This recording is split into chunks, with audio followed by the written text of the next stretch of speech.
এক ভাই প্রশ্ন করেছে যে ইসলামে কি মাতাম করা জায়েজ আছে। দেখো ভাই, সর্বপ্রথম মাতামের যে ডেফিনেশন সেটাকে আমরা বুঝে নিই। মাতামের ডেফিনেশন আমরা যেটা বুঝি, নিজের শরীরের অঙ্গকে কাটা, কাপড়কে ছিঁড়ে ফেলা, নিজেকে আঘাত করা, নিজেকে চোট করা, বেসিক্যালি এটাকেই আমরা মাতাম মনে করি। আর এই ধরনের মাতাম ইসলামে হারাম।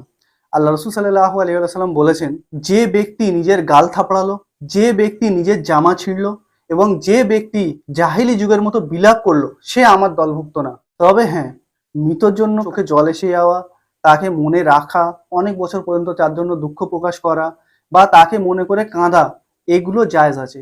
এগুলো ইসলামে হারাম না। আল্লাহ রসুল সাল্লাহ আলী সাল্লাম অনেকজনের মাইয়াতে কেঁদেছেন। অনেকজনা দুনিয়া থেকে যাওয়ার পরে আল্লাহ রসুল সাল্লাহ আলী সাল্লাম তাদেরকে মনে করে দুঃখিত ছিলেন, যেমন হামজা রাদিয়াল্লাহু তাআলা আনহু আলাইসাল্লাম।